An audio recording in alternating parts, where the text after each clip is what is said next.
Welcome to Raw Reality File TV. They say you can feel a moment coming, a shift in the air, a stillness before the fall. In Columbus, Ohio, the night of October 12th began with neither. It was just quiet. The kind of quiet that wraps around a city like a held breath. Streetlights hummed, a lone car whispered past. No one felt it. No one saw the invisible line being drawn in the dark. But at exactly 11:12 p.m., a 19-year-old boy crossed it, and the universe snapped. His name was Marcus Reed. At 19, he was already a master of silence. The kind of silence that comes from sleeping on a couch so your mom can have the bedroom. The kind you learn when you're counting coins for a bus pass you can't afford. He wasn't a criminal. He worked a warehouse job that was killing his back, stacking boxes until 2 a.m. He had plans, faint but real, dreaming of a community college application he hadn't finished. He also had a mother whose cough was getting worse and a rent bill that was turning red. The quiet was beginning to feel less like peace and more like a closing trap. 7 days earlier, the trap snapped shut. A supervisor's bored voice telling him the shift had been eliminated. The silence of a fridge with one jug of milk and a bag of wilted lettuce. No warning, no severance. He watched his mother count her last $40, her hands trembling slightly. Desperation doesn't knock. It seeps in through the cracks. It starts as a whisper, then becomes the only voice he can hear. What would you do to keep the lights on? What would you do to make her safe?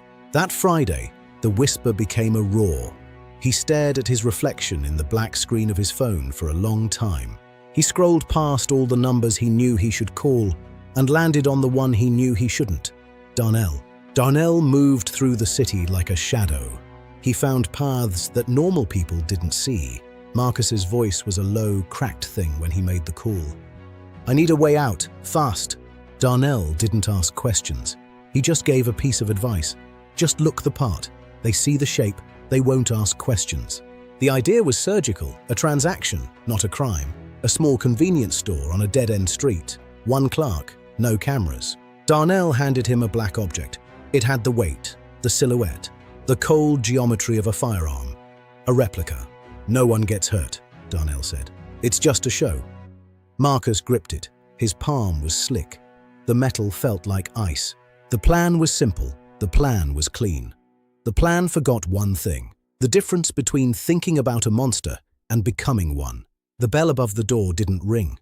It was broken. He stepped inside, a black silhouette against the fluorescent glare. The clerk looked up. Middle-aged, grey stubble, eyes that had seen too many late nights. He recognized the moment.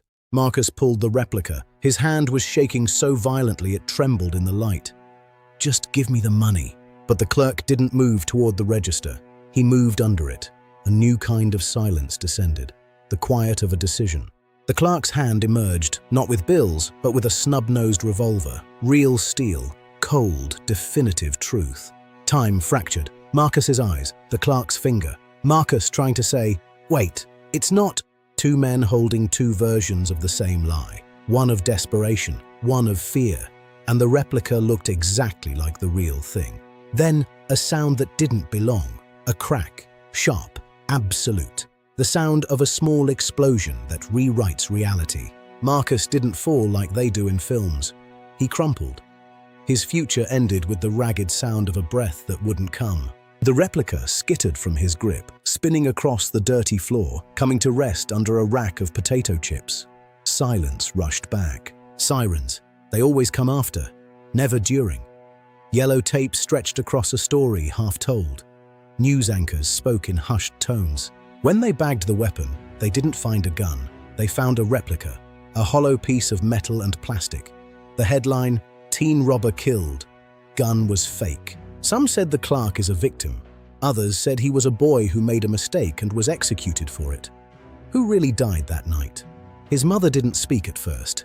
She sat staring at a point on the wall. When she found her voice, it was a whisper.